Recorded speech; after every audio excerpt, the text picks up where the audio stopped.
Bagaimana yang kita lihat di akhir pasal 4.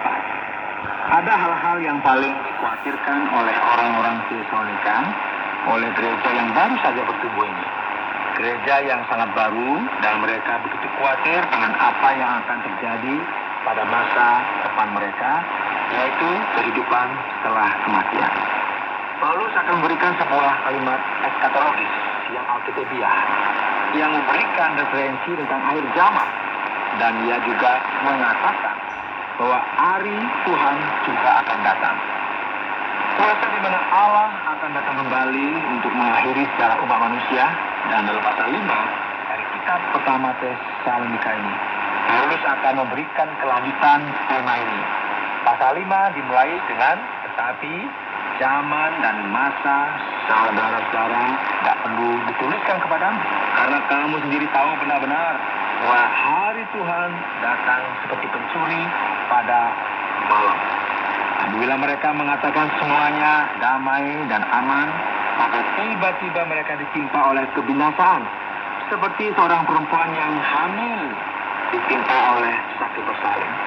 Mereka pasti tidak akan luput. Nah, saudara, Paulus mulai menjelaskan tentang hari Tuhan.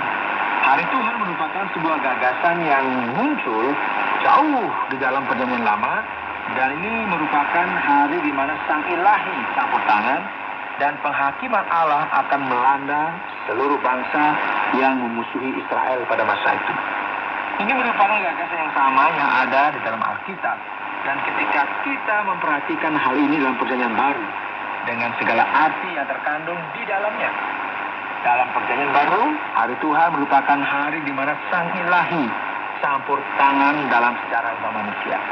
Dan ini merupakan hari penghakiman akhir. Dan sekarang kita tahu bahwa hari Tuhan akan datang suatu hari nanti. Yang berbahaya adalah kita mencoba menghitung dan memperkirakan kapan Kristus akan kembali. Luar biasa ya. Banyak orang di sepanjang zaman mencoba menebak-nebak kapan Kristus akan kembali. Dan Alkitab sangat jelas mengatakan bahwa hari Tuhan datang seperti pencuri pada malam hari. Dengan kata lain, ini merupakan hari yang tidak disangka-sangka ya. Tidak ada seorang pun yang tahu akan hari itu. Kedatangan Kristus kembali bisa terjadi kapan saja dan jam berapa saja. Namun Alkitab memberikan sebuah petunjuk tentang kapan datangnya hari Tuhan itu.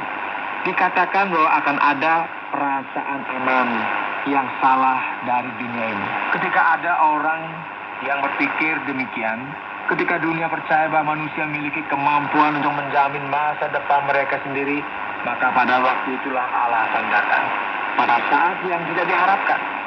Jadi apakah konsekuensi praktis dari semuanya ini?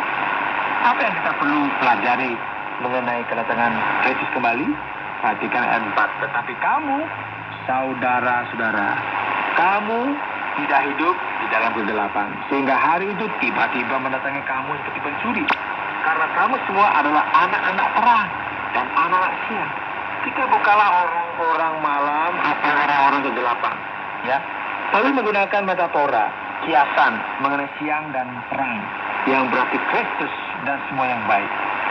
Sebab itu baiklah jangan kita tidur seperti orang-orang lain, tetapi berjaga-jaga dan sadar.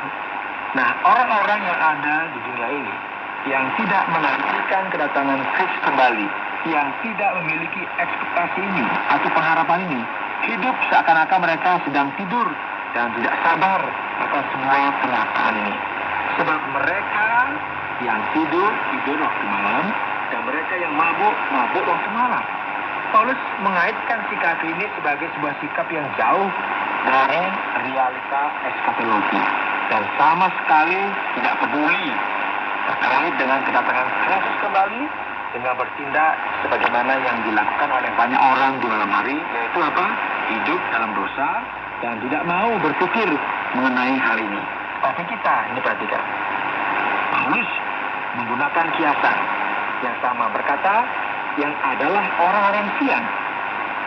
Baiklah kita sadar, berbaju zirahkan iman dan kasih, dan berketopongkan pengharapan keselamatan. Nah, istilah yang dipakai di sini Ini sama dengan apa yang dipakai dalam kitab Efesus pasal 6. Karena Allah tidak menetapkan kita untuk ditimpa murka. Ini berarti bahwa ketika hari Tuhan datang, akan ada murka yang datang bersama-sama dengan Dia.